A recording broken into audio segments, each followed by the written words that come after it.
Have you ever stopped to wonder what exactly elevates a business beyond just a simple profit-making machine?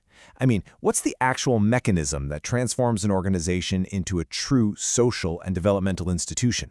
It's a great philosophical question, right? But in the world of cooperatives, it actually has a very tangible, strictly regulated answer. So today, we're looking at exactly how shared progress is engineered from the ground up. Welcome to This Explainer. I'm super excited to guide you through today's topic because we're going to be demystifying the Community Development Fund, or the CDF. And what I really love about this subject is how it bridges two completely different worlds. You've got the heartwarming, life-changing impact a cooperative has on its community on one side, and then the rigid, strict accounting rules that make that impact legally sustainable on the other. Okay, let's dive right in. Here's our quick roadmap for today. We're covering the core CDF concept, its real-world community impact, those essential accounting rules, step-by-step journal entries, and finally, how to avoid some of the most common mistakes. All right, starting off with Section 1, the core CDF concept. Let's build our fundamental understanding here. What exactly is the Community Development Fund? Well, by definition, it's a statutory appropriation from the net surplus of a cooperative. It's entirely intended to support social development, community welfare, and environmental sustainability. Think of it as the financial heartbeat for cooperative outreach that goes beyond direct business operations. But the absolutely crucial thing to remember here, the CDF is not an operating expense. It's an appropriation. It's literally the financial manifestation of the core cooperative principle, concern for community. Take a look at the statutory allocation of net surplus. This is governed by Republic Act 9520, Article 85. When a cooperative generates a surplus, it doesn't just all go back to the members. The law mandates strict allocations. And the rule here dictates that not less than 3% of the net surplus absolutely must be allocated to this fund. So it has a solid legal basis, guaranteeing that the community is always a stakeholder in the cooperative's success. Moving on to Section 2, real-world community impact. With that foundation set, we have to remember that this 3% statutory allocation isn't just numbers on a spreadsheet, right? It translates to real, tangible change. Let's look at what this fund actually accomplishes out in the real world. Imagine farmers struggling to transport their produce because of just terrible road conditions. Through the CDF, a cooperative can step in, often coordinating with the local government, and provide gravel or support small road rehabilitation. It's a direct intervention that connects local harvests to larger markets. Or, consider a scenario where farmers are suffering from severe water shortages during the dry season. The CDF can actually be deployed to support small irrigation systems or even to provide communal water pumps. This acts as a lifeline, sustaining the community's agricultural backbone when nature just isn't cooperated. And it goes way beyond infrastructure. If a cooperative observes malnutrition within its farming communities, the CDF can be utilized to conduct community feeding programs or provide basic food assistance. This just ensures that the most vulnerable folks in the surrounding area are looked after. Finally, when calamity strikes, say a typhoon heavily affects a local fishing village, the CDF is ready. It allows the cooperative to rapidly deploy relief goods and emergency assistance. It provides immediate support to both cooperative members and the broader community when they need it the absolute most. All right, let's get into Section 3. Essential CDF accounting rules. Now, those stories of impact are inspiring, right?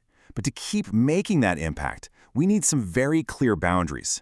Because these heartwarming projects require incredibly strict financial compliance to remain legally viable. The crucial point here is knowing exactly what you can and cannot do with these funds. On the do's side, the CDF must strictly be used for community projects and social responsibility programs. That's it.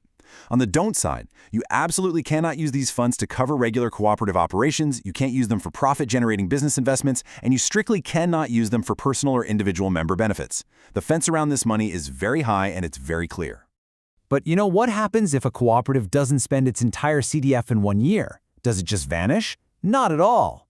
Unused balances are cumulative. They are safely carried forward to the next year if they aren't used. And on the financial statements, this fund classification proudly sits right under the equity section.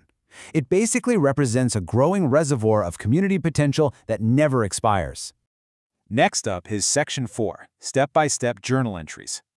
Let's bridge the gap from theory to practice here and trace the exact life cycle of a surplus peso through actual accounting entries. And hey, don't worry if you aren't an accountant. I'm going to make this super clear. The accounting cycle for the Community Development Fund happens in 4 distinct phases. First, the allocation from the net surplus. Second, an optional suballocation if you want to set aside money for specific projects. Third, incurring the actual community expenditures. And fourth, closing the expense against the fund. Let's look at the mechanics of the first and third steps. Step 1 is allocation. Because it's an appropriation, you debit, which means you reduce, the undivided net surplus, and you credit or fill up the Community Development Fund. Boom! You've officially created the fund. Now let's say you spend 15,000 pesos on a community feeding program. That brings us to step 3, incurring expenses. When the money leaves the door, you debit community development expense for 15,000 and you credit your cash for 15,000 to show that money leaving. And this brilliantly illustrates the final magic trick of cooperative accounting, which is step 4, closing against the CDF. At the end of the operation, you need to absorb that 15,000 expense so it doesn't drain your regular business profits. So to do this, you debit the Community Development Fund to pull from your reserve bucket, and you credit the Community Development expense to wipe it out. The result? The expense is safely absorbed entirely by the fund, and your CDF balance appropriately decreases. It's just a perfectly balanced cycle. And finally, Section 5, avoiding common mistakes. Knowing how to do it right is only half the battle, right? Knowing how not to do it wrong is what actually keeps a cooperative out of regulatory trouble. So here are the fatal errors you absolutely must avoid. Number 1, treating the CDF as an operating expense right out of the gate. Remember, it's an appropriation of surplus. Number 2, using the CDF for business investments to try and make more money. No way. Number 3, failing to properly document the community projects. If there's no documentation, regulators simply won't accept it. And finally, number 4, not allocating the legally required minimum percentage. Falling into literally any of these traps completely compromises the integrity of the cooperative's mission. And that mission is beautifully summarized by a simple truth. A cooperative does not grow alone. It grows with its community. The Community Development Fund isn't just some boring accounting requirement. It is the literal mechanism that ensures shared progress, social responsibility, and sustainable development. It's the proof that when the cooperative succeeds, the community succeeds right alongside it. Which brings us to the end of our explainer. I want to leave you with a final thought to ponder today. Take a look at your own organization's mandate. How is your organization investing in its surrounding community? Are you merely complying with that 3% minimum? Or are you truly leveraging it to transform your cooperative into a developmental institution? Thank you so much for joining me today. Keep learning, keep organizing, and keep making an impact.